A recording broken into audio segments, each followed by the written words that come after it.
guys, Jose and Maria here from the Concentrated Podcast. And we're here to give you our review slash commentary on the second battle on the Netflix original anime series Record of Ragnarok. Now, if you missed our first video, don't worry about it. You can just go ahead and click on the link up here and you will see our intro video where we talked about the first battle of this season.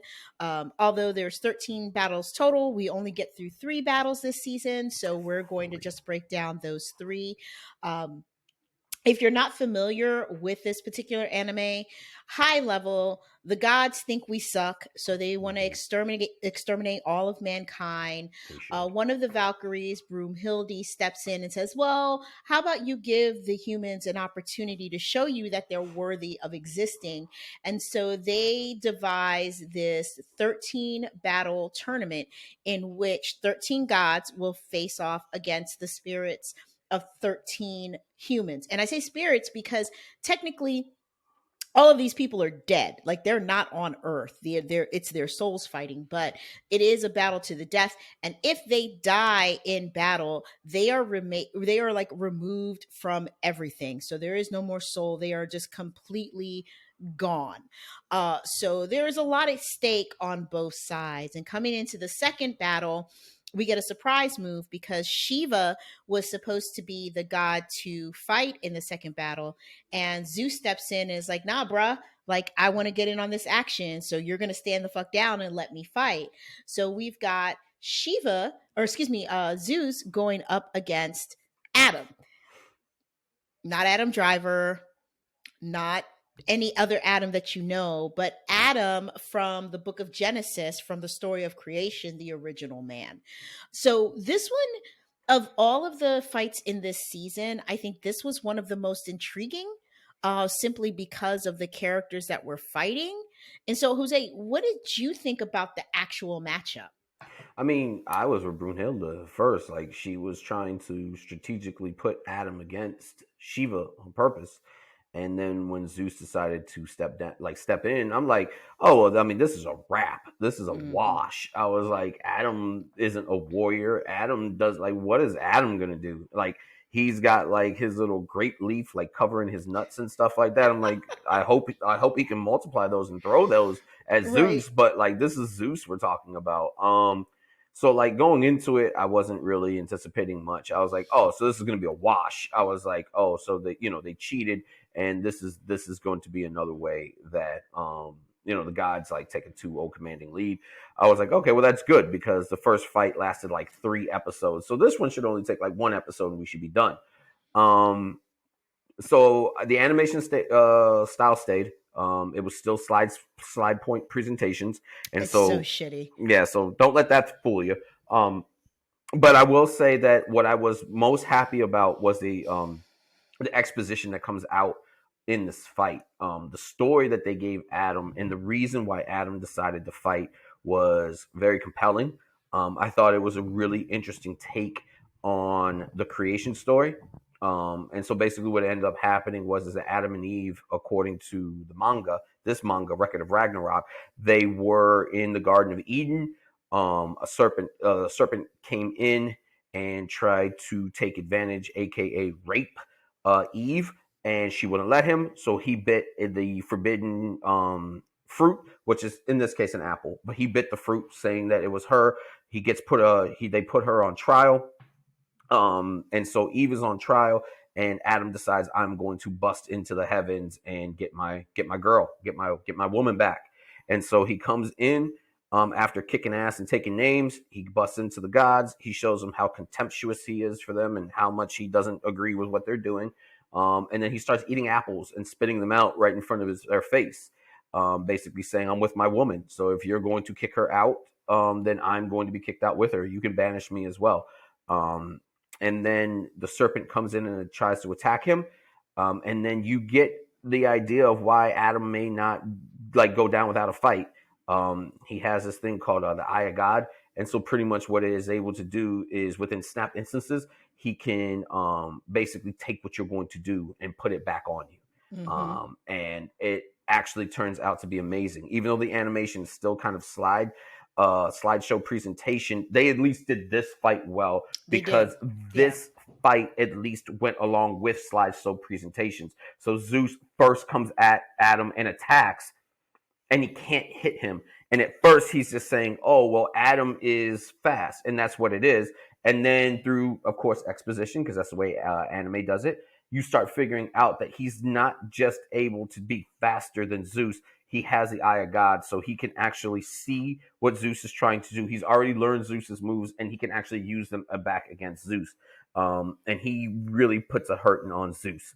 And just to get through it really quickly, what do you know? Zeus was holding back, and he changes forms because he doesn't need to hold back against Adam anymore.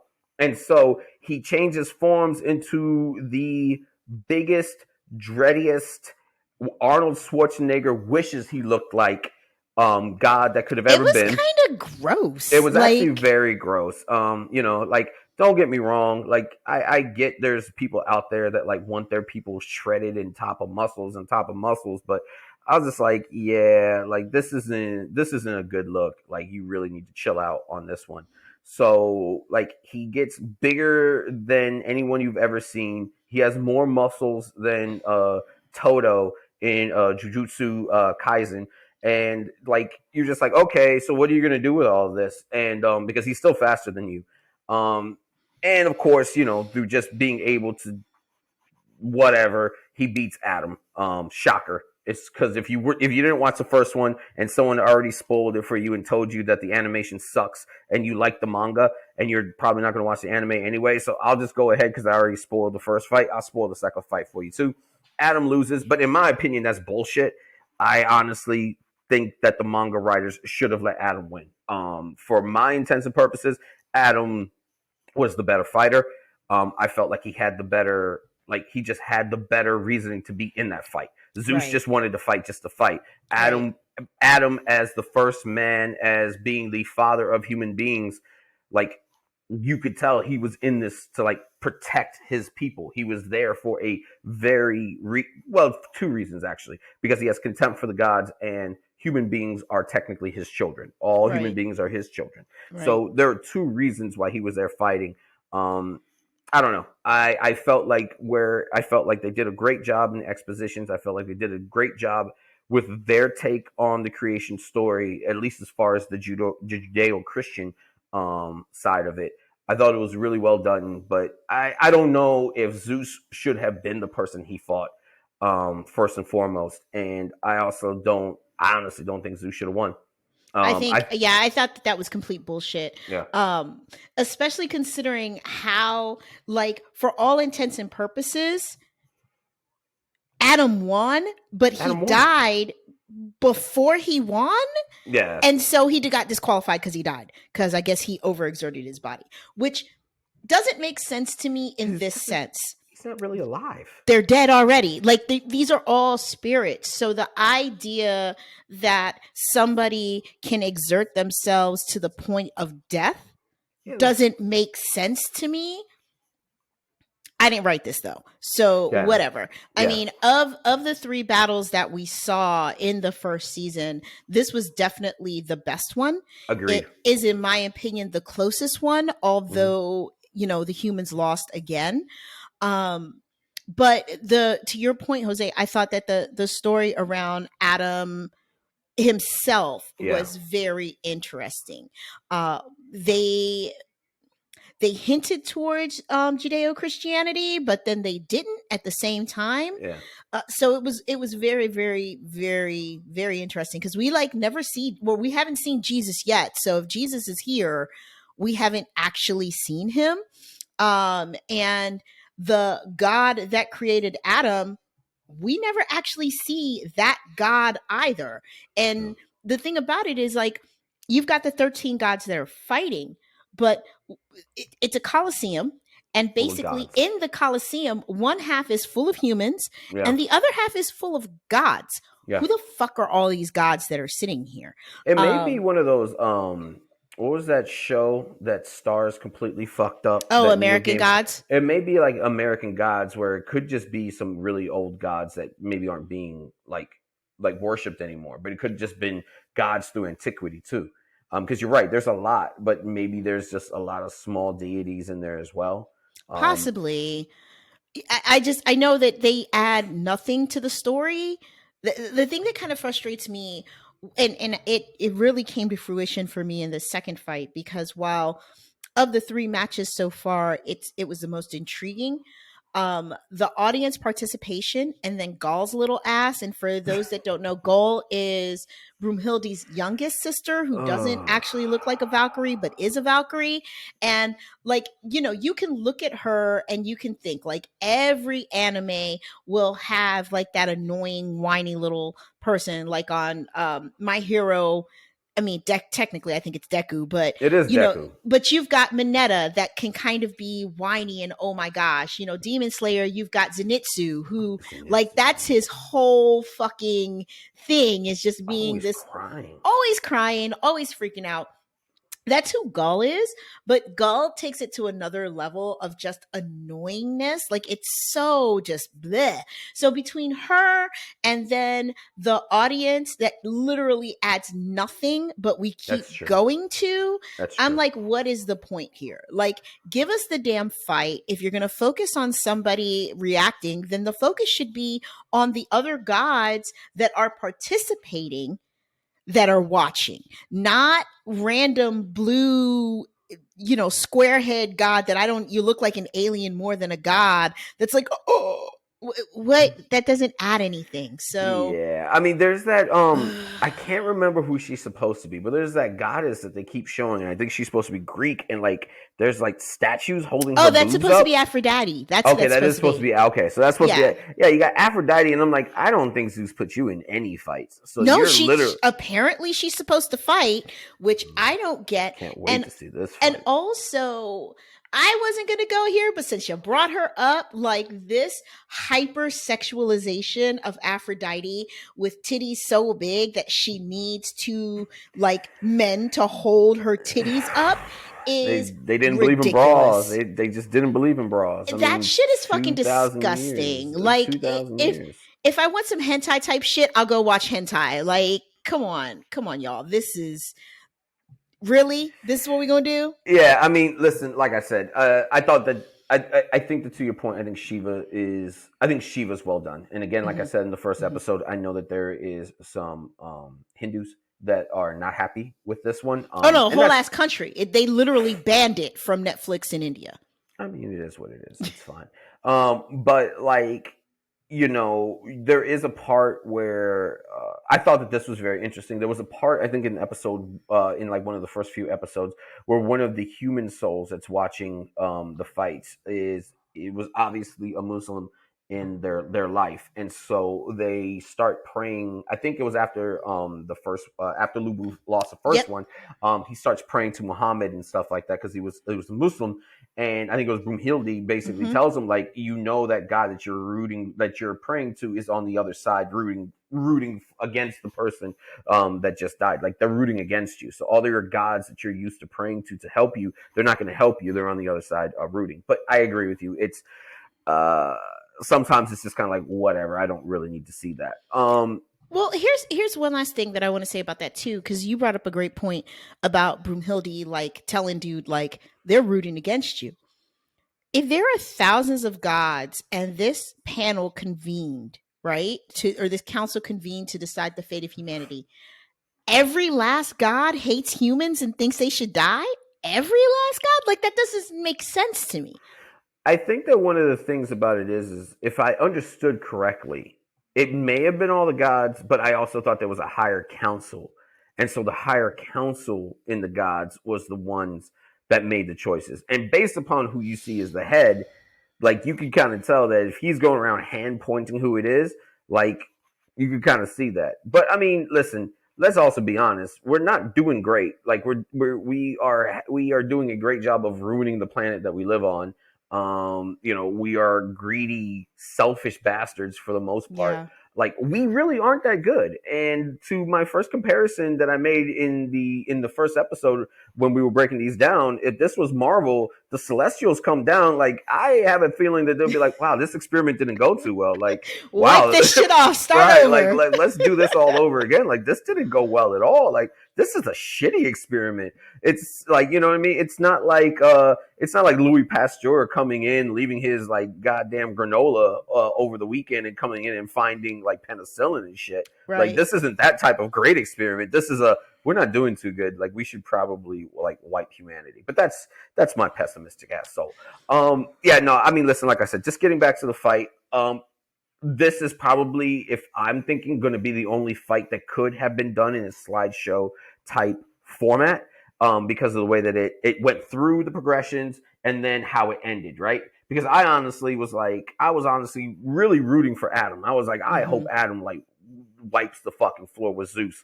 And so therefore, a split second when you thought he had won, and then you find out he just died on his feet, you're just kind of like, okay, well, that made sense if you did a still shot there, because there was that suspense of who the hell really won. And then when Zeus falls, you're kind of like, oh, so Adam gets the win. So yay, human beings were 1-1. And then to find out like human beings are 0-2, it's kind of like, oh shit, that sucks. But I mean, listen, like, it is what it is. Like, Adam losing and then humanity kind of rallying around that and stuff like that, and just remembering that, like, hey, we're trash ass individuals, but like, there's, if we like bond together, maybe we can win.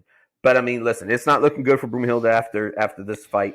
She's down 0-2. Zeus really did put the kibosh on that shit and made sure it's 0-2.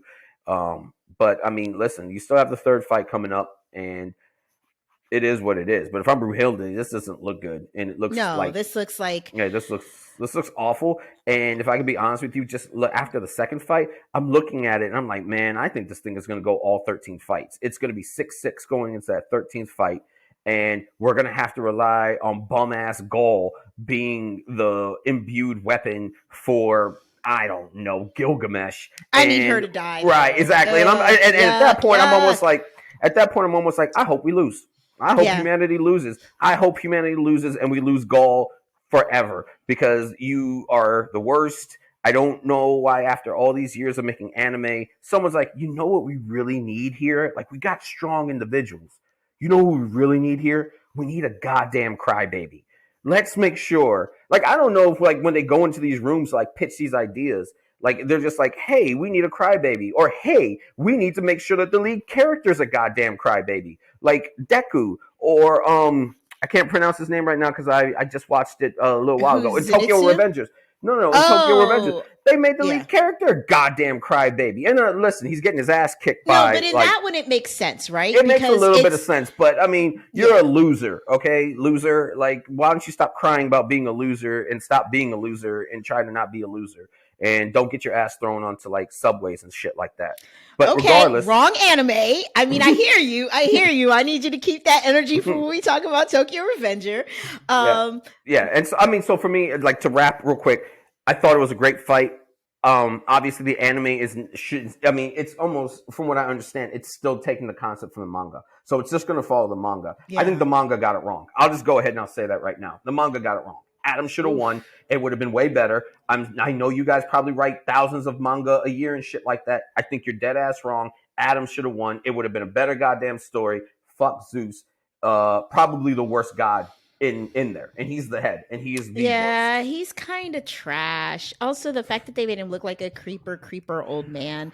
He literally looks like it's almost like they damn near stole, like, frame for frame the animation for the principal of the Kyoto school on fucking Jujutsu Kaisen and made him Zeus. Like, they look like the exact same character, but that guy's supposed to look creepy. Zeus shouldn't. I'll leave that there, guys. We still don't love this anime, but we committed to doing this, so we're gonna do it. It can get better. So that's our breakdown of the second fight. As I said, we're doing the Broomhilde thing. We're gonna stick with this. We're gonna stick with this shit all the way. Yeah, we're gonna ride it through. So guys, that's it for this one. we will wrap up our little mini series on Record of Ragnarok with the third matchup. So that'll be coming soon. And with that, guys, make sure that you comment below. Let us know what you thought of this fight and of this series overall. And don't forget to like and subscribe this video. Mm-hmm. We'll see you guys next time. Peace. Thanks for watching. Be sure to subscribe to the channel so that you can continue to get great content from the Concentrated Podcast. Also, follow us on all of our social media. You can find us on Instagram and Twitter at @ConcentratedPod.